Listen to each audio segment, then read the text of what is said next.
Hola, ¿qué tal? Soy Marco Aldo Lafoque Leopardo y esta vez tenemos un cuento de Mario Benedetti que se llama Requiem con tostadas, de nuestro adorado Mario Benedetti, un texto interesantísimo que parece un tanto plano hasta que llega uno al final y encuentra todo el sentido del contenido. Pongan atención y me dicen ustedes si estoy equivocado. El cuento en cuestión dice así. Sí, me llamo Eduardo. Usted me lo pregunta para entrar de algún modo en conversación, y eso puedo entenderlo. Pero usted hace mucho que me conoce, aunque de lejos, como yo lo conozco a usted. Desde la época en que empezó a encontrarse con mi madre en el café de la Rañaga y Rivera, o en este mismo. No crea que los espiaba, nada de eso. Usted a lo mejor lo piensa, pero es porque no sabe toda la historia. ¿O acaso mamá se la contó?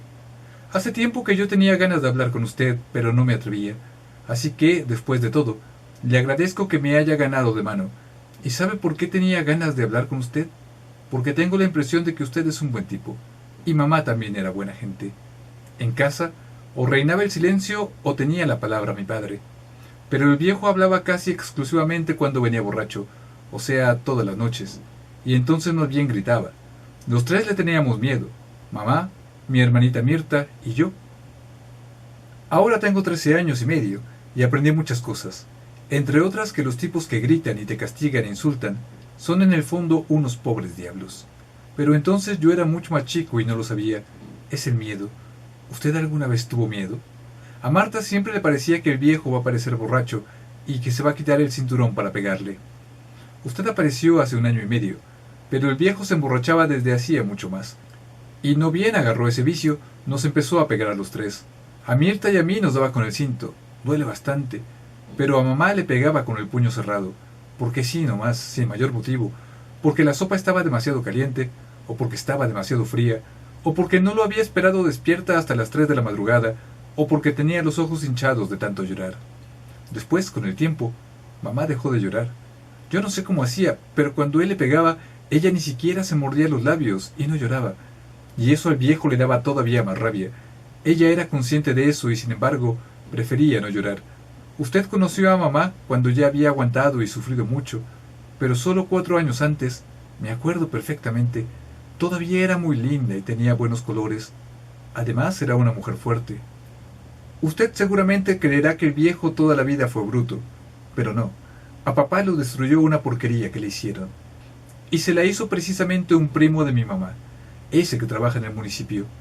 Yo nunca supe en qué consistió la porquería, pero mamá disculpaba en cierto modo los arranques del viejo, porque ella se sentía un poco culpable de que alguien de su propia familia lo hubiera perjudicado en aquella forma. No supe nunca qué clase de porquería le hizo, pero la verdad era que papá, cada vez que se emborrachaba, se lo reprochaba a ella como si fuese la única culpable. Antes de la porquería, nosotros vivíamos muy bien, no en cuanto a plata, porque tanto yo como mi hermana nacimos en el mismo apartamento, casi un cobertizo junto a Villa Dolores. El sueldo de papá nunca le alcanzó para nada, y mamá siempre tuvo que hacer milagros para darnos de comer y comprarnos de vez en cuando alguna tricota o algún par de alpargatas.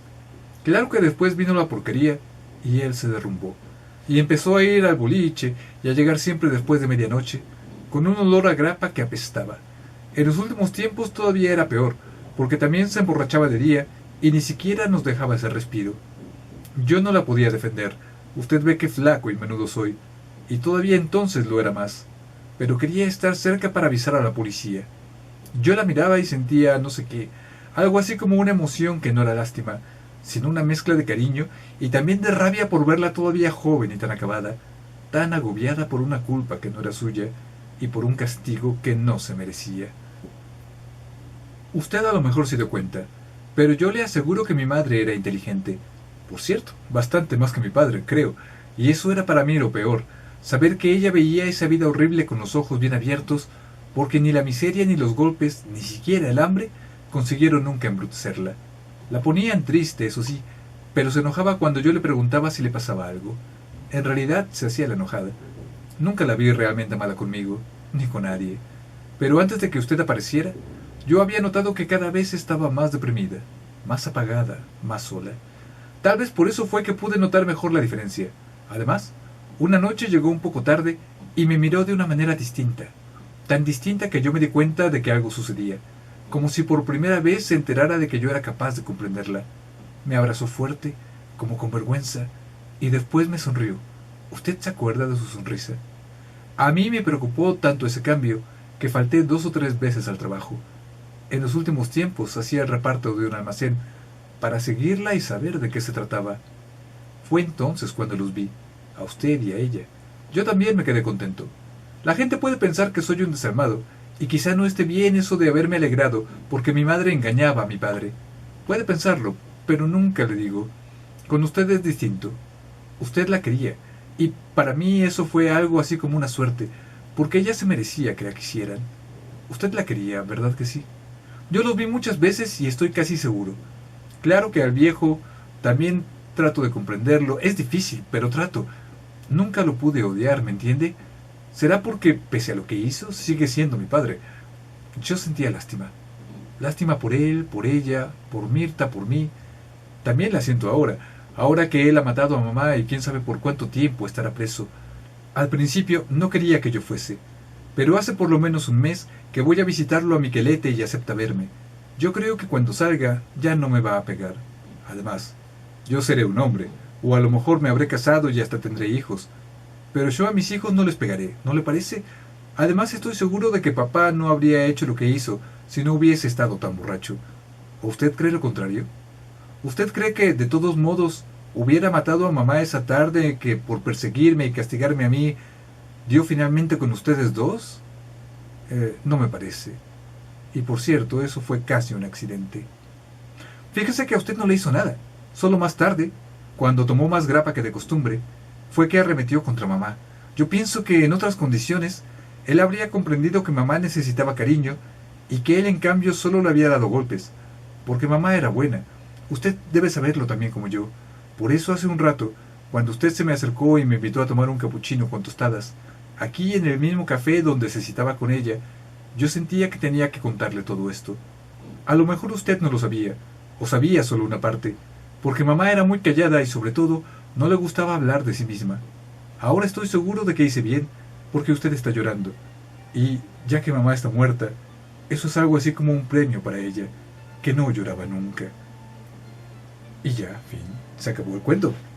Es un cuento muy triste, muy Benedetti, muy, pues, casi un tango, pero con un final que le da un twist muy interesante, ¿no? Yo no lo había entendido cuando lo leí la primera vez, hasta una segunda o tercera lectura fue que pillé las intenciones del muchacho y la astucia del muchacho para salir con bien de todo esto y me encantó, a mí me encantó. ¿Qué les pareció a ustedes? Si les gustó, denle like, si no, dislike, suscríbanse, coméntenlo, compártanlo y bueno, a tratar bien a sus señoras, les hagan o no les hagan porquerías, bueno, cada quien sabrá, pero no las traten. Es más fácil huir que oponerse, así es que a tratar bien a las chicas que se lo merecen todo. Por cierto, besos para todas ellas, abrazos para ellos y más besos para ellas. ¡Mua! Desde la época en que empezó a encontrarse con mi madre en el café de la gaña rana, la ragaña, corte, y no agarró bien ese vicio. No, sí lo agarró bien. Y no bien agarró ese vicio, corté. A la mujer no lo sabía. A lo mejor no lo sabía, corté.